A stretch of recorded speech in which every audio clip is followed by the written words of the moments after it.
आदाब हाज़रीन और नाज़रीन, मैं हूं डॉक्टर ज़ीनत कैफ़ी तस्नीम टीवी से और आज हम बात करेंगे डॉक्टर आबिद शमशाद साहब से, जो कि ग्लूकोमा के स्पेशलिस्ट हैं। और ये कहा जाता है कि जान है तो जहान है, लेकिन मेरा कहना है कि आँख है तो जहान है, क्योंकि हमारी आँखें दुनिया का हर मंज़र देखती हैं। कभी वो उदास मंज़र देखती हैं, कभी वो खुशियों वाला मंज़र देखती हैं।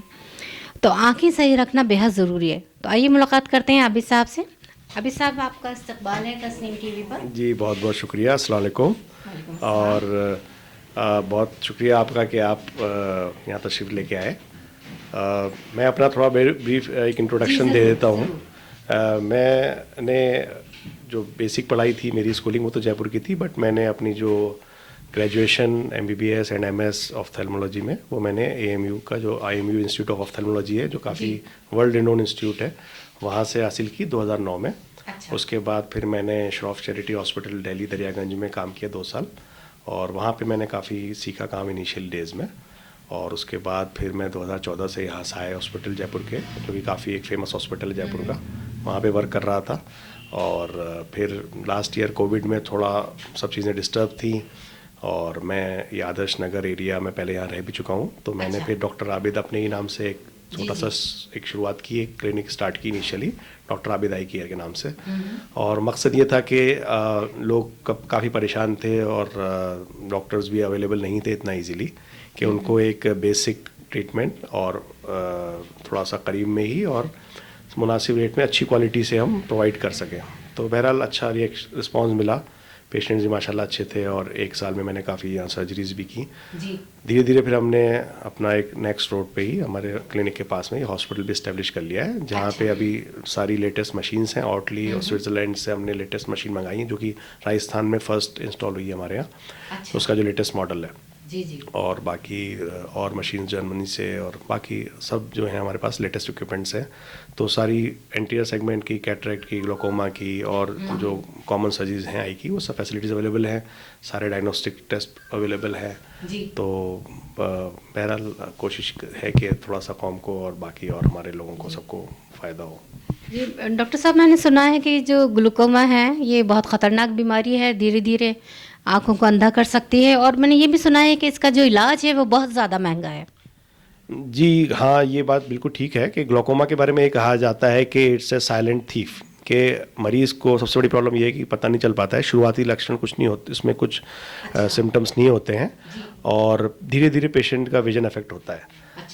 तो बेसिक क्या है कि जो कॉमन सबसे जो इसके साथ एसोसिएटेड चीज़ें हैं वो ये है कि ये 40 इयर्स के अबव के लोगों में, और अगर कोई फैमिली हिस्ट्री है, यानी किसी के भाई बहन में या वालिदैन में किसी को है, तो या ज़रूर एक बार स्क्रीनिंग, हाँ, तो एक 10 टाइम ज़्यादा रिस्क पे हैं वो फैमिली मेम्बर्स जिनके अगर क्लोज फर्स्ट डिग्री रिलेटिव्स में अगर ग्लोकोमा की शिकायत है।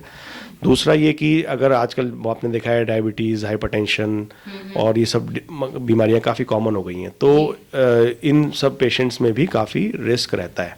बाकी इलाज जो है वो उसकी दवाइयाँ महंगी ज़रूर हैं, बट क्या है कि मेन प्रॉब्लम ये होती है कि लोग बहुत लेट डायग्नोस होता है। एक टिप ऑफ आइसबर्ग हमें सिर्फ पता है कि इतने पेशेंट्स ग्लोकोमा में हैं, बल्कि इंडिया में बहुत लार्ज नंबर हैं जो अनडायग्नोस्ड केसेस हैं। तो हमारा जो मकसद रहता है लोगों को बताने का, मैं जगह जगह कैंप्स भी लगाता हूँ, और मेरे पास पैम्फलेट्स भी रहते हैं जिन पे हम नॉलेज देते हैं पेशेंट्स को कि 40 इयर्स के अबव सब लोग एक बार अपना आई का स्क्रीनिंग करें। उसमें हम 2 चीज़ें बेसिक देखते हैं। फर्स्ट कि एक तो आँख का प्रेशर, जैसे आप ब्लड प्रेशर होता है वैसे एक आँख का प्रेशर होता है कि ये प्रेशर नॉर्मल रेंज में है या नहीं है। और दूसरा ये कि आपका रेटिना एक बार चेक करते हैं कि ऑप्टिक नर्व जो है उस पर कोई नुकसान तो नहीं हुआ है। अगर ये सब चीज़ें ठीक हैं तो कुछ करने की ज़रूरत नहीं है, 1-2 साल में एक बार रेगुलर चेक कराते रहें।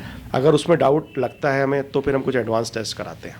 लेकिन हाँ, ये है कि ग्लोकोमा एक बार डायग्नोस हो गया किसी को, तो ये बात है कि वो ज़िंदगी भर उसको फॉलोअप में तो रहना ज़रूरी है। अच्छा, ये ऐसी बीमारी है जो कभी जाती नहीं है? जी हाँ, बस ये कहा जाता है जैसे BP और शुगर ऐसे रहता है कि ये हमेशा रहेगा, बस ये कंट्रोल रहेगा। अच्छा। तो जितना जल्दी हम इसको डायग्नोस कर लेंगे तो हम उसको स्टॉप कर सकते हैं उसका प्रोग्रेशन। और options first line maximum cases में मेडिसिन रहता है। मेडिसिन महंगी ज़रूर है, लेकिन उसमें भी ऑप्शंस रहते हैं कई तरह के, और अगर मेडिसिन से नहीं लगता है देन हम सर्जरीज एडवाइस करते हैं। तो वो डिपेंड करता है केस टू केस कि किस में पहले मेडिसिन देनी है, किस में कब सर्जरी प्लान करनी है, ये थोड़ा सा केस टू केस वेरी करता है। अच्छा, तो डॉक्टर साहब क्या सर्जरी के बाद आदमी बिल्कुल ठीक हो जाता है ग्लूकोमा से, या फिर वही ज़िंदगी भर उससे फॉलोअप करना पड़ता है? देखिए ऐसा होता है कि ग्लोकोमा में आमतौर पे क्या है कि दोनों आइज़ में अफेक्ट करता है मोस्ट ऑफ द केसेस में। तो जब पेशेंट प्रेजेंट करता है तो हम ये जज करते हैं कि कौन सी आई फर्स्ट हमें सर्जरी करनी है। अगर एक आई में ज़रा एडवांस्ड है तो दूसरी आई को हम इनिशियली केस में अगर ट्रीट कर लें तो वो ख़त्म भी हो सकता है कुछ केसेस में। और अगर दोनों आइज़ में है तो भी ये रहता है कि हाँ हमें बस मेडिसिन डालनी है और कुछ चेकअप रेगुलर चेक कराते रहने हैं। मेरे पास बहुत सारे पेशेंट्स हैं फॉलोअप में जो 8-10 साल से चल रहे हैं, जहाँ पे थे वो वहीं पे स्टेबल है। लेकिन ये वही पेशेंट हैं जिन्होंने बहुत रेगुलर ट्रीटमेंट लिया, रेगुलर फॉलोअप कराया, थोड़ा सा मेडिसिन का बहुत इसमें रेगुलर डालने का टाइम का बहुत इशू रहता है कि बहुत पर्टिकुलर टाइम पे आपको डालनी है। तो ये चीज़ है। क्या कुछ ऐसी खान पान से इस बीमारी से बचाव मुमकिन है? जी कुछ स्टडीज़ अभी आई हैं जो ये कहती हैं कि जैसे कि आपके ओमेगा 3 फैटी एसिड्स और कुछ एंटीऑक्सीडेंट्स ये थोड़ा सा ऑप्टिक नर्व की हेल्थ के लिए अच्छे होते हैं। तो इसमें स्पेशली फिश ऑयल और आपका जो ग्रीन वेजिटेबल्स हैं इनका थोड़ा सा रोल है ज़रूर। बट ये it's an supplement basically. Treatment के साथ में आप इसको सप्लीमेंट की तरह यूज़ करें तो थोड़ा सा नर्व के लिए प्रोटेक्टिव है। डॉक्टर साहब मैंने ऐसे सुना था कि अभी कुछ साल पहले सरसों का तेल खाने से 50 लोगों को अंधे हो गए थे 50 लोग, और उन्हें ग्लूकोमा वगैरह इस तरह की बीमारियां हो गई थी। तो क्या ऐसा मुमकिन है? जी दरअसल ऐसा सरसों के तेल से कोई प्रॉब्लम नहीं है, बट क्या है कि कभी आपको पता है कि मार्केट में मिलावट होती है तो उसमें आई थिंक कुछ डेफिनेटली कुछ ऐसा रहा होगा कि कुछ मिलावटी तेल वगैरह सप्लाई हो गया होगा जिसकी वजह से थोड़ा सा प्रेशर्स राइज होकर के और ग्लोकोमा कन्वर्ट हो गया होगा। बट अदरवाइज ऐसा कोई प्रॉब्लम नहीं है सरसों के तेल से। और क्या ये ज़रूरी है कि जब हम धूप में निकलें तो एक अच्छे किस्म का चश्मा पहने? जी ये तो है कि इन जनरल भी हम लोगों को यूवी प्रोटेक्टेड गॉगल्स हैं तो, और अगर आपका नॉर्मल चश्मा है तो भी आप उसको यूवी कोटेड करवा सकते हैं। ग्लोकोमा से तो नहीं डायरेक्ट लिंक है, बट हाँ अदर जो कुछ आई की प्रॉब्लम्स हैं जिसमें एलर्जी है या कैटरेक्ट है इसमें इसके बचाव में कुछ हद तक मदद मिल सकती है।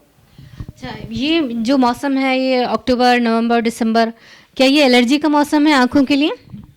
देखिए एलर्जी भी कुछ केसेस में तो ऐसा होता है सीजनल होती है। जब इस बेसिकली जब भी मौसम चेंज होगा गर्मियों से सर्दी या सर्दी से थोड़ा सा गर्मी की तरफ, तब कुछ पेशेंट ज़रूर कंप्लेंट करते हैं। तो इस मौसम में हम ये सजेस्ट करते हैं कि जब भी आपको सिम्टम्स स्टार्ट हो तभी आप डॉक्टर से कंसल्ट कर लें जिससे कि प्रॉब्लम बढ़ने नहीं पाए। और ग्लोकोमा के केसेस भी खासकर ये रहता है कि एलर्जी के केसेस में कई बार आई डॉक्टर के पास नहीं जाके अगर हम किसी क्वैक से या किसी से ट्रीटमेंट लेते हैं तो बहुत लंबे टाइम तक स्टेरॉइड्स वगैरह डालने से भी ग्लोकोमा हो जाता है।